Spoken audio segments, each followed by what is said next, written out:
Oi, gente, como é que vocês estão? Hoje meu vídeo vai ser um pouco diferente do que vocês estão acostumados. Hoje eu vou falar sobre como está sendo a minha experiência de ter a minha filha de 5 anos em viagem de 3 dias com a escola. Hoje eu vou dividir, vou partilhar com vocês como é que foi que eu tomei essa decisão de deixar ela viajar com a escola com apenas 5 anos de idade. Mas antes da gente continuar, eu gostaria que você se inscrevesse no canal e deixasse um joinha para estar me ajudando, tá bom? Agradecer todo mundo que já se inscreveu também. Vamos lá.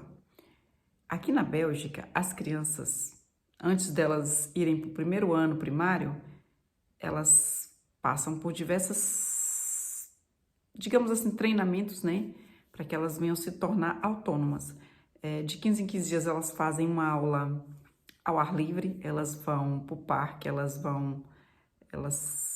têm que ter essa experiência de tocar na terra, de tocar nas plantas, com a natureza, essa conexão com a natureza. Eles fazem isso com muita frequência, aula de piscina, aula de motocitré, que é coordenação motora, etc e tal. Tudo isso para que venha ajudar, auxiliar essas crianças quando elas forem para o primeiro ano. Porque o primeiro ano primário aqui já é um pouquinho mais exigido delas, um esforço maior. Então, toda essa preparação do terceiro maternel é justamente para essas crianças chegarem no primeiro ano e dar conta do recado. E a Isabela, que é a minha filha, ela sempre foi muito dependente de mim, sempre foi muito a bebê da casa, sempre foi muito protegida, justamente por isso, porque ela teve dificuldade de adaptação na escola, ela teve a dificuldade de adaptação no francês, mesmo ela tendo nascido aqui. Então, foi uma série de fatores que fez com que ela, e por ela ser mignon, a Isabela é bem menor que a Isadora na mesma idade, então a gente meio que protege demais, digamos assim. E esse anúncio da viagem já tinha sido feito desde o início do ano letivo, né? Mas eu procrastinei até o final, porque eu não queria deixar ela aí de jeito nenhum, eu não queria autorizar a viagem dela com a escola, mas a Isabela, ela tem um acompanhamento com uma fonoaudióloga, né? Que aqui na Bélgica se fala logopede. Ela tem um acompanhamento com essa profissional, mas já teve com o psicólogo e também com a professora e com a diretora da escola.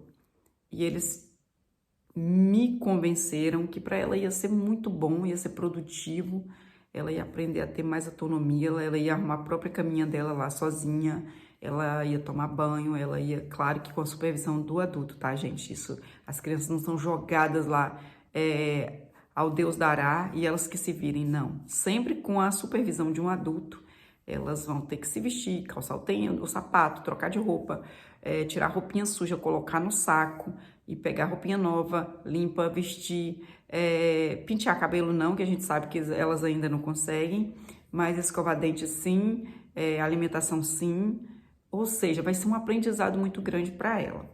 Só que a maioria das mães brasileiras que moram aqui, elas têm uma preocupação extrema, então elas não deixam. Mas quando os pais, aqui na Bélgica, eles não deixam a criança ir para essa viagem, eu digo essa em específico, são várias no decorrer da idade escolar, só que essa que é a mais, digamos assim, conflitante pela idade, para você não deixar o seu filho ir, você tem que atestar medicalmente que o seu filho é incapaz de viajar. E a Isabela, ela goza de boa saúde, glória a Deus por isso. Ela fala, ela anda, ela ouve. Então, ela não tinha nada que impedisse ela de ir nessa viagem. Inclusive, ela tem um coleguinha que ele é uma criança do aspecto autista, e essa criança também foi, e a relação dele com os coleguinhas é maravilhosa, e ele foi, porque a mãe entendeu que para ele também seria bom. E eu fiquei pensando assim, que egoísmo da minha parte, privar a Isabela de passar por essa experiência, que para ela com certeza vai ser um divisor de águas, facilitar o processo dela no primeiro ano, que é já agora em setembro. E se ela não fosse, ela tinha muito mais a perder do que ganhar, porque ela ia sentir falta dos coleguinhas que foi, porque ela ia ter que continuar indo para a escola, mas ficar na garderie ou numa sala de outra professora.